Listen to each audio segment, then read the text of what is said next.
Here we're working on the combustion chamber itself. This will be the primary outer layer of the combustion chamber, and you can see here I've got the marks. I've got it 10.5 inches long, 3.25 inches wide. You can see right now I'm marking out where my drill holes are going to be.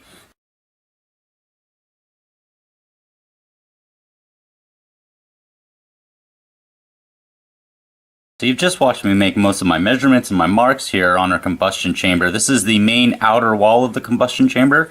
So right now what we have is a mark up about 1/4 inch from the leading edge here, and this will be the compressor side of the combustion chamber. We're going to have the tightest hole group here. Every 1/4 inch we're going to drill a hole. They're going to be really small holes. Next line down here we have 1 inch spacings between each one of our holes. Then back to here we have a 1/2 inch spacing at our center line, back to a 1 inch spacing, and then back to a 1/2 inch spacing. We're going to leave about a 1/2 inch between that set of holes at the end. This will be the tail end of the combustion chamber. From that to the actual edge of the combustion chamber ring itself. So there's about a 1/2 inch gap there with no holes at the very end, which I'll show you here once we start drilling it.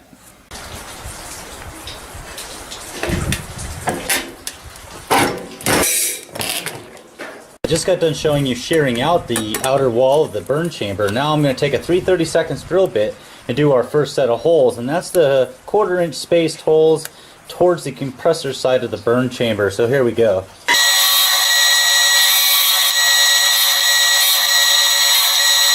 Now we're done with the top set of holes. We're going to drill our second set, and that is going to be with a 3/16 inch drill bit spaced 1 inch apart. So here we go.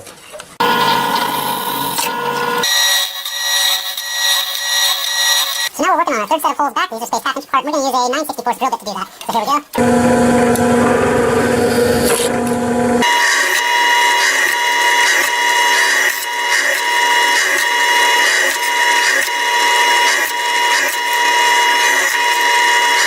We're going to work on our fourth set of holes. We're going to use the same 9/64 drill bit for that. It's spaced 1 inch apart.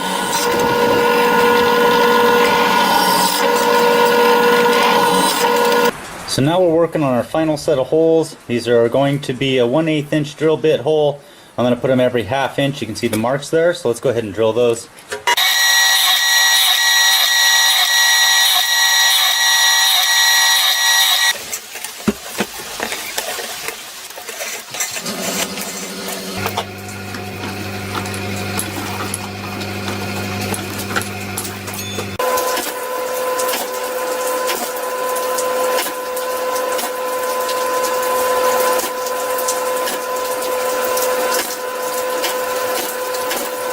So I rolled the piece that we drilled all the holes in into a circle. I've seam welded that together. Once I got that shape, I set that down on a piece of flat stainless. I traced around it, and with that tracing I cut out a disc here for this side and another disc here for this side. I centered those discs and drilled a hole and then welded them onto our burn chamber.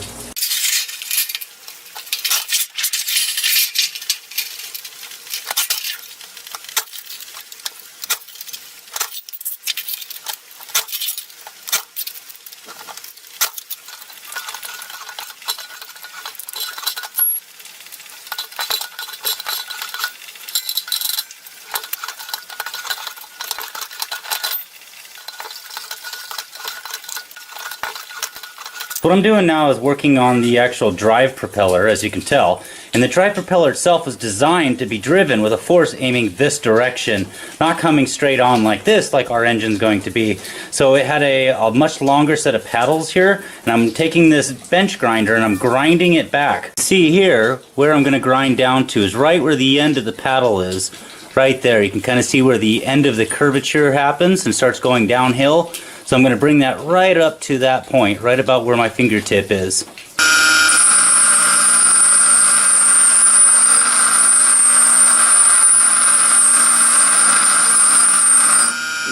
Alright, so there we go, folks. You can see how far up I've brought those paddles. There at the end I showed you rolling out some of the extra parts we're going to need. This is the outer wall of the burn chamber. This is going to slide over our burn chamber. That's going to allow the air to come from our compressor fan down into the wall between the two of them, that air gap between them. Over here I have a smaller inner piece that I've rolled that's a 1-inch tube. Those are 1/4-inch drill bit holes, and they're spaced about 1 inch apart on the flat sheet. Right now what I'm doing is building the piece that holds our bushings into place inside of the center of the engine. This little piece that you see right here sits right in the center of our burn chamber, and that piece in the center holds those bushings that you see here for our drive shaft that goes through the middle of it. That way our compressor fan and our drive fan are in line with each other right down the center of the engine. Just want to show you the air gap, so you can see an air gap between that faceplate and the actual burn chamber. Now that we got done mounting the drive shaft with all the bushings and everything into our burn chamber there, I need a way to stick that drive shaft end that's going to hold the compressor fan out of the front of our case here. This is the outer case of the engine. This is going to be the faceplate that gets welded onto that case just like that. So our compressor fan's going to sit over here. We're going to have our diffusers on this, the holes and everything there. I'm trying to mount our rotor to the burn chamber here, which will then be mounted to the outer case. And one of the things I needed to do is be able to have a mounting point to the inner rotor holder to the outer case itself for the burn chamber. And this ring that you're looking at is what I've been able to come up with. So I've used those L brackets I showed you earlier. I've trimmed them down a little bit. I've cut a circle out in the middle of this disc. I cut the outside to fit the diameter I was going to need for the front faceplate here to the burn chamber. And then I've mounted those to those L brackets. So if I bring that up close, you can see there. Just cut those off, riveted those through with a stainless rivet. One of the other parts of this I needed to have was the ability to mount all of this to the face of the outer case here. And that's going to be this ring right here. That actually goes on before we put on this other ring. The next piece of this here is going to be the nozzle, the thrust nozzle around our drive fan there.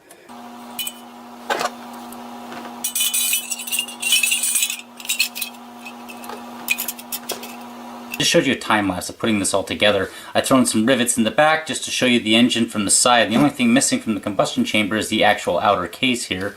We've got the front plate, the back plate on there that'll actually make the seal on either side of the combustion chamber itself. We have our actual burn ring in the middle there. We have our compressor fan out here in the front. We have our thrust collar around the drive fan here in the back. Go ahead and turn that.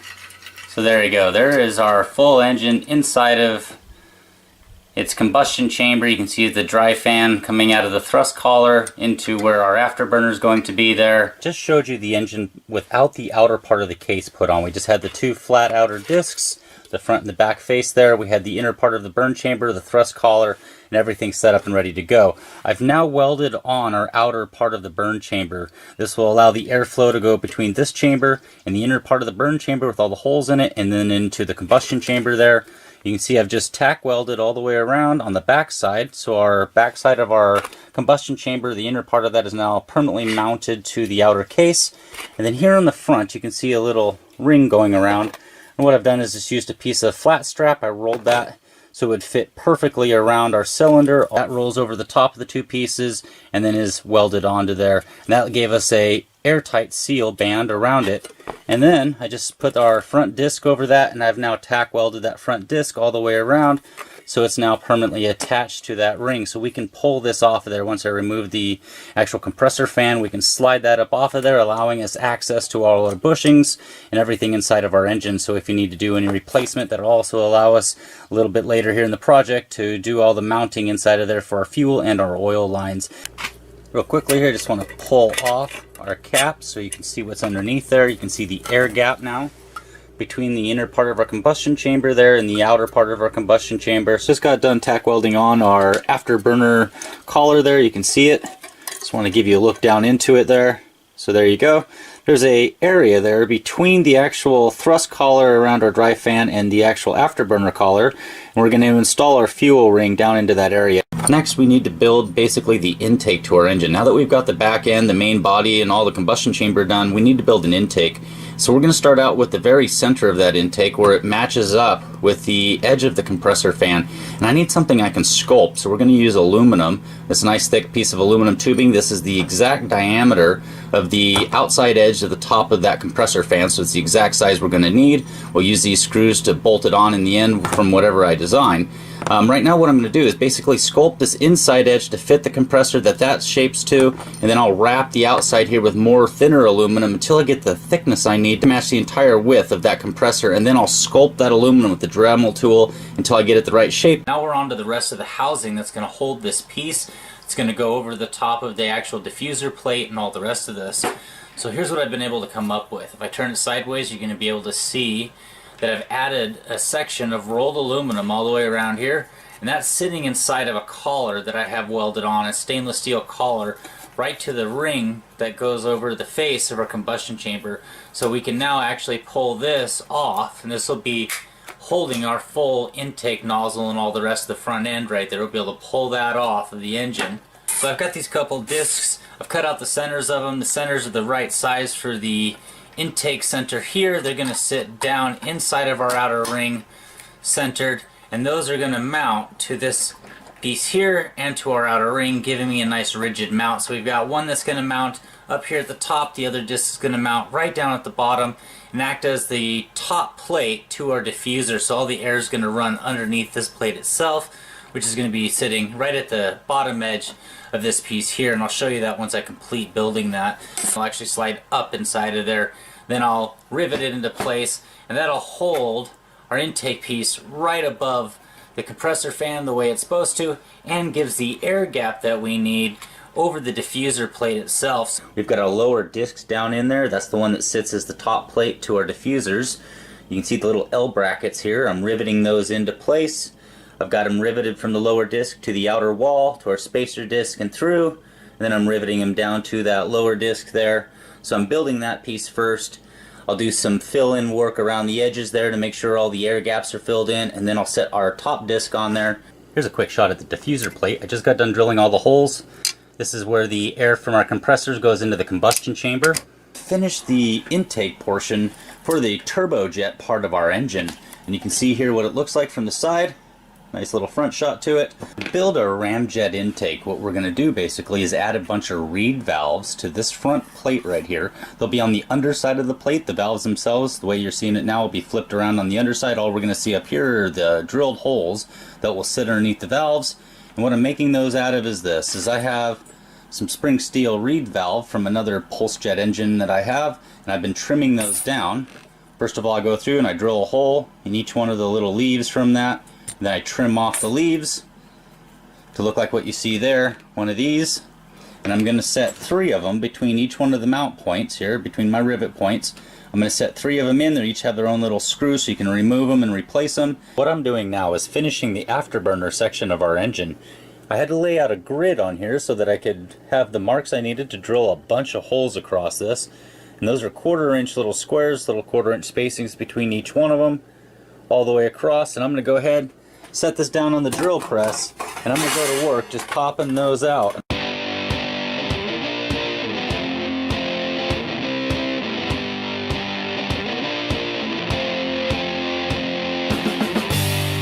So I've completed our drill pattern on here, and what we have is we have 80 1/8 inch holes, and we have 40 1/16 inch holes. I've got the afterburner rolled, I've got it welded together. We can slide it down inside of our collar here. That means it's removable to get to the fuel line there. Give you a quick look up into it. So what this is going to do is act similar to a gasifier with all these holes here. We're going to now build an outer case around all of this. And that outer case is going to have an airflow passing over the engine created by a venturi from the gases and the hot exhaust from our turbojet engine inside of this. So let me show you an easy way I was able to come up with of removing our ramjet bypass tubes from the intake cowling in a way so we could still remove the intake cowling from the engine.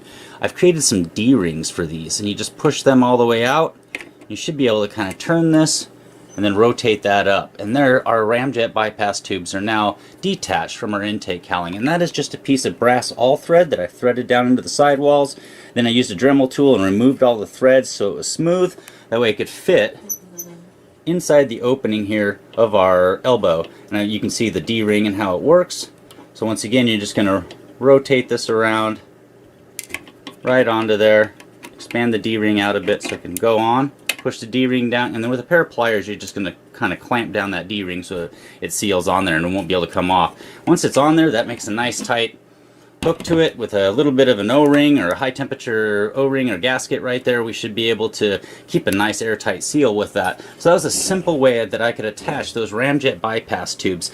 Down here they're actually welded on, so the 4 pipes will always be attached to the actual ramjet portion of the engine. Next step of this is to start mounting our reduction thrust collars here. So they're basically going to reduce down the size from our combustion chambers down a little bit to help increase our thrust. So here's our primary one that we've just attached to the back of the ramjet portion of the engine, and what that's going to go into is basically this collar right here is going to mount somewhere right about there. We've got our secondary thrust collar now installed. This air gap that you see between the primary and the secondary thrust collars here, that is typically where the tertiary doors are going to go. We're always going to have that air gap open to the outside of the engine. The air being drawn across the engine will draw through these holes into the interior. All the air coming into this air ring right here will actually be drawn from outside the engine. One of the next parts of this project was to build a retracting intake spike. One of the ways I figured out how to do it was this. First of all, I designed this intake spike. Looks a lot more like the one that's actually on the SR71's intake. Inside of there I have a set of rivets right up here in the front that are set up opposing each other. And what I do is I just set the spring way up in there, and then I start twisting.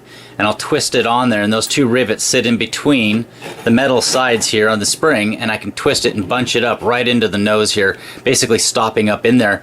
And that'll give us a spring to retract back on, give us a little return pressure. So when the intake pressure recedes a little bit or decreases, the spring can push the intake spike back out a bit. So let me go ahead and I'll slide it on there, I'll twist it down, and I'll put it onto the intake cavity here, and I'll show you what it looks like. Here's what it looks like with the intake spike sitting there on the intake cavity. We've got it hooked up to the spring. It'll pull it right back on there. And you'll notice there's a downward lean to the intake spike. That's just like the original SR71's intake spike. When it's at rest, it's going to have a downward lean to it. And that's for the same reason. It's basically on a spring and got a little bit of a lean. As the velocity increases, pressure against the spike is going to start lifting it up and pushing it further and further back. And that's going to be all the way back on our intake spike. And you'll notice it straightens out. It's nice and in line. The aerodynamics are going to be nice.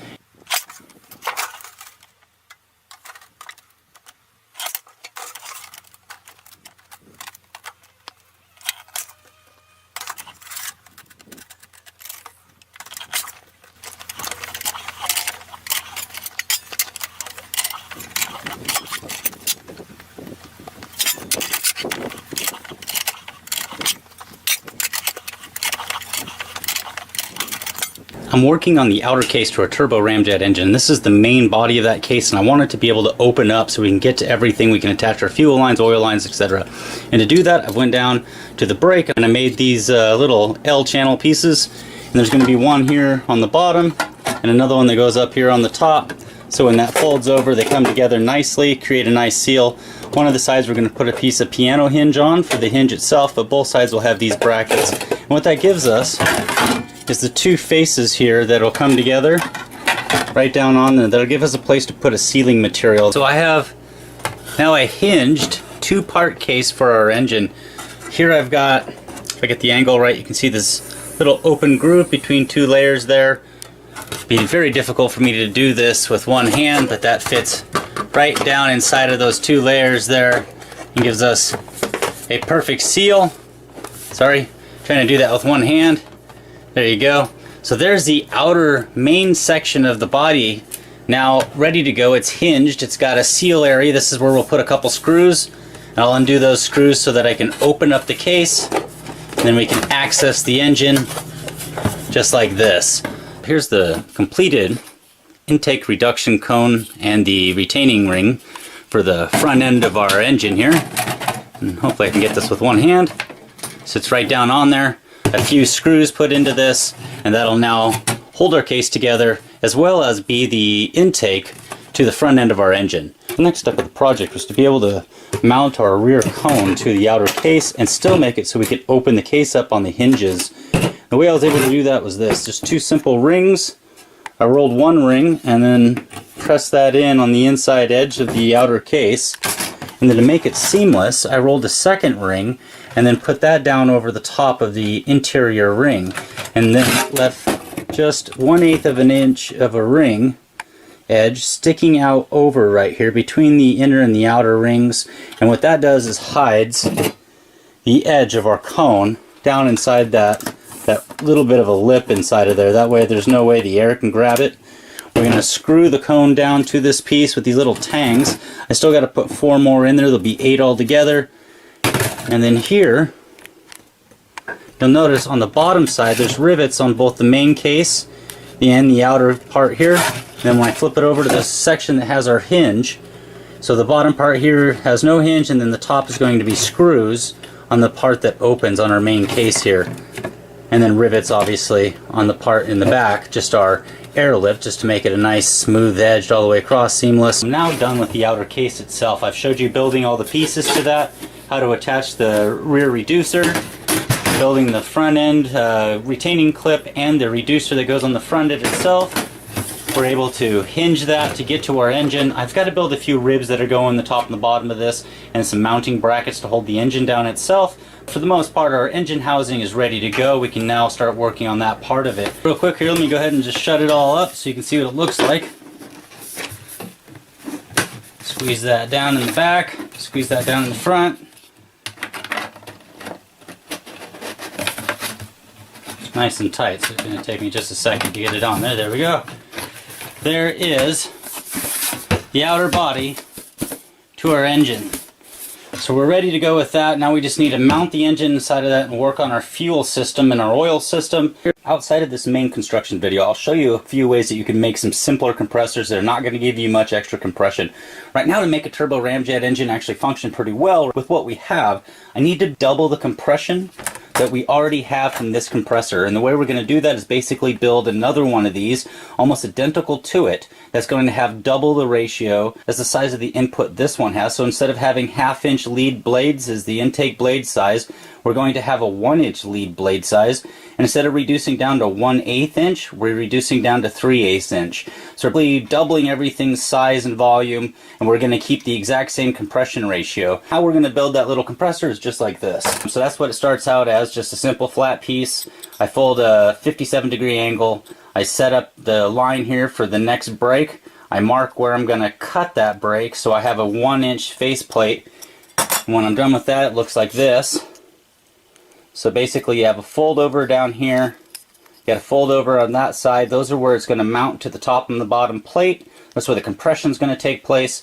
This 1-inch wide leaf here is going to come up from the center drive rod, and with some pliers and stuff I'll actually curve a little bit of a curvature to all of them when it's finally done, just to get them to scoop the air just right while mimicking the curvature that you see on the face of those blades. The outer edge is kind of curved over a bit, so we can do that with this.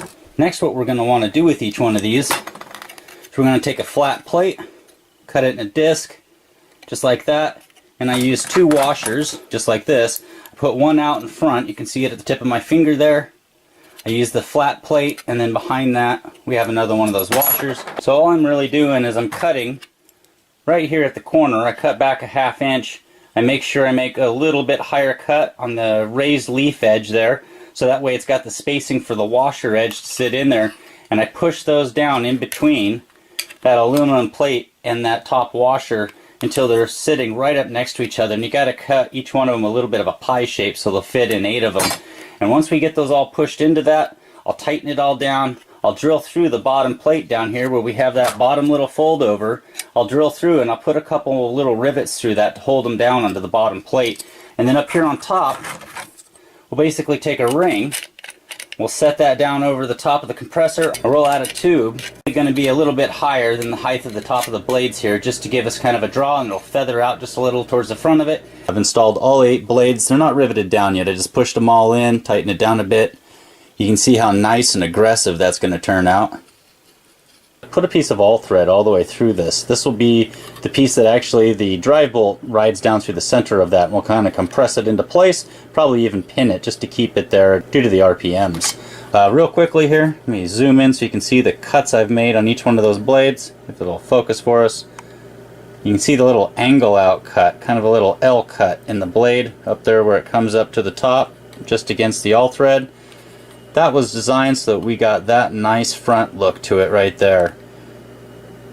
Just a little bit of a cap over the all thread, and that'll give us a really nice high volume, high compression front compressor to our Turboramjet engine. So let me show you just how I put this together. First of all, I found these little tiny 16th inch rivets. Not 1/8 inch, but actual 16th inch rivets. You'll notice they barely stick up inside of there. They're not impeding my airflow much at all. That's how I was able to rivet the bottom plate down to those blades that I showed you. Then the top plate here was that ring I showed you. I just made a slice in it, carefully kind of brought that slice down to a bit of a cone. That way we could match the reduction in our blades here with the cone. Rolled out a ring, the right size for the raise in our blades, twice the height of the raise. And then with some L brackets just riveted to that ring and then down right into the top edge of those blades. So it's a multi-purpose rivet point right there. So there you go. This is how you can build a real compressor fan to add to your turbojet or turboramjet engine project. So I've got a bearing system now mounted so we can get that to spin. Let me go ahead and pull it off of there so you can see what's going on. What I have is a standoff that I built. That standoff is exactly the same distance as the edge of our compressor blade here. That way the air will flow nice and freely right off the edge of the compressor, back around. Basically we're going to use this area as the diffuser. It's going to come back around and then into our second compressor there. That should give us about 8-to-1 compression, really close to 8-to-1 compression. Here's the completed compressor now, ready to go to install on our Turboramjet engine. A little stiff due to the brand new bushings and all the holes and everything need to be run for a moment just to get it loosened up a bit, but it's nice and centered. This will move a lot of air for us as a primary, our first stage compressor, and then down through the entire system, down into our second stage compressor, and if there's anything extra, it's going to come out right here into our ramjet engine. I've also installed a frame now. This frame is the beginning of the mount to hold our electric starter motor, so I'll start building some pieces to mount off of this for that motor to mount to. And we'll be able to spin this thing up to 20,000 RPMs. Just want to give you a quick look what that compressor we just got done building now looks like attached to our Turboramjet engine. We now have a large high volume compressor stage, a turbulator stage, and then our final second compressor stage here. This should give us all we need to really get this engine up and running. Here's the motor mount I was able to put together. I've got a block of aluminum that I drilled down into, made sure there was a spot so I could push the electric motor down into it, the screw holes to hold the electric motor to that block, and then off the block I just drilled through for some bolts to hold onto our L brackets here, and that goes down to the end of an old electric motor that had high-speed bearings in it, and the bearings were still good. So you can see the bearing right there. You can see the bushing coming right up to the underside of the bearing. So we have a bearing and a bushing up here in the front. That gives us pretty nice stability. It keeps it rigid for the long length of the drive shaft. Here I have a bushing to bushing contact down at the bottom with a pin going through it. You can see the end of the pin sticking out. Here you can see the pinhole that goes into the splines for the electric drive motor. Real simple, just push the pin in and we'll lock that into place. Not hard to do. Now we're ready to actually spin this. Now that we've built the compressor, let's go ahead and test this out. I've mounted it to the front of our Turboramjet engine. I've removed the ramjet portion of it so I could block off all the output holes from the intake for the ramjet. We now have the electric motor ready to go, hooked up to that compressor. I've disconnected the secondary compressor, so we're only running our front one right here just to test it out. I have a candle set up here with an extra size wick in it. I just want to see from about 8 or so inches from behind the engine just how much we blow that around. Let's go ahead and give it some power.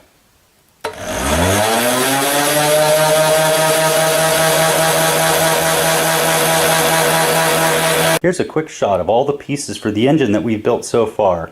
Everything's basically done other than we need to build some mounts to hold the engine inside the case and the fuel and the oil system. Other than that, this is it. So these are all the different pieces that you would have to build to produce a Turboramjet engine similar to what I'm showing you here. We've got our main body, you've got the intake cone there and retainer ring, we have our ramjet engine and afterburner portion here, the combustion chamber to the main turbojet, the cowling for our first stage compressor, the intake there for our second stage compressor, the final thrust reduction nozzle, we have our diffuser and our second compressor blade right there, we have our primary compressor that we built there, our electric starter motor, our drive fan, and our rotor, and then our intake spike. Here's a quick shot of what it would look like if we were, let's say, at Mach 2 with an engine like this. The intake spike would be pushed all the way back into the furthest back position that it can go, and the gap between the back side of the intake spike and the reduction collar here on the intake would be very, very small. And if you notice that the reduction collar is slightly smaller in diameter, and then the intake spike itself's widest points. That way the air that's coming off the spike and into the intake has to kind of deflect and reflect a few different times inside of that channel before entering into the rest of our engine. That would slow down that supersonic velocity air into a subsonic velocity high pressure air before entering the engine. Now that we've completed our engine, we need to work on the fuel, oil, and the ignition system. To start out with, we're going to add a little spark plug to start this thing up. And what I was able to find was this stainless steel nut at the local hardware store. We're going to drill a hole right there in the top of the combustion chamber. We're going to set that nut on there and weld it into place. The nut has the right threads on it for this little nitro spark plug from RC style engines. We're going to throw that right into the top, just like that. I have the nut now welded on. I've got it ground down, ready to go. So all we have to do now is add our little spark plug to this. And there we go. We now have an ignition system for our turbo ramjet engine. Now that I've added our spark plug to the engine, we're going to need to work on our fuel system. We're going to run the fuel system with this fuel pump right here. This is a 145 psi fuel pump from a 500 horsepower turbocharged vehicle. And the reason I'm using it is due to the 145 psi that it generates. From the fuel pump, we're going to go into basically a fuel ring, just like this. This one here is for the ramjet engine portion of it. It's going to sit right up inside of the back end of it, just like this, with the end coming out going to the fuel line. I'm installing right now 3 little jet points on this ring so that we'll have plenty of fuel to dump into the afterburner and into the ramjet engine portion here. I'm working on the flame holder sections that go around our fuel line for the ramjet engine. I'm just using some flat strip stainless, just like this, trimming them down. The little horseshoes, pushing those around the fuel line and then crimping them on, creating basically a little V around each one of my jets. Here's a quick shot of the completed flame holder for you. Let me go ahead and install that into the backside of the ramjet engine. I'll show you what it looks like. Shot of that fuel ring with the flame holder installed. Let me flip it around. You can kind of see from this direction how all those V's are going to work, especially with the flow, kind of straightening them all out. Now if you have a pinch roller, that'll be a lot easier just to roll that out of one piece with the V already in it. I didn't have a pinch roller where I'm at right now, so I just decided to do it with little pieces. I'm working on installing our vaporizer or atomizer tubes inside the combustion chamber here. And what these are basically is a tube with some holes up here towards one of the sides. The other side of the tube is actually blocked off, welded, and then ground down. That way nothing can get out that side. The hole sides up here is going to sit right flush just below the surface at the very beginning of our combustion chamber. This is the compressor side of the chamber, not the drive side. And what that's going to do is sit down just like that, down inside the combustion chamber, and allow fuel to be sprayed from our fuel lines way down here at the very bottom of the tube. Now the tubes are inside a hot zone inside that combustion chamber. Once the fuel enters into that as a liquid, it's going to become vaporized inside that heat. The vaporized fuel is going to come out of these holes here right into the very beginning of our combustion chamber, which is the actual combustion zone. From there it'll enter into the region of the combustion chamber where the bigger holes are, and that's the saturation zones. That helps kind of just overload the entire stream with a bunch of extra air so that air could be heated and expanded. Our fuel vaporizer tubes are now welded into place, recessed down into the combustion chamber. I've got a fuel ring ready to go. We've got our fuel lines coming off of that. And what this will do is basically go just like this, right down to each one of those, just like that. So now we have our fuel line, our fuel atomizers, and our fuel delivery tubes ready to go. Everything's installed. Got a little notch in the case for the fuel line to come out of the case when the lid sits down on there. We are now done with almost every bit of the construction for our turbo ramjet engine. We finished our fuel lines. I've just installed the ramjet back on the turbojet engine portion so you can see the 2 fuel lines we've just installed. They both come up to the front of the engine where it'll be much cooler. I can hook a different kind of fuel line up to it. You can see our oil line coming up right here. The diffuser that goes down right behind this bushing here and then through the rest of our bushings through the turbojet to make sure they don't seize up on us. Here's a quick update at the end of the film. We're going to go ahead and replace this supposed 20,000 RPM motor with this 50,000 RPM motor with a 60 amp motor controller. So that'll be the one thing that'll be different between the construction video and the actual fire up video. Until next time, I hope you enjoyed. This was Mr. Teslonian.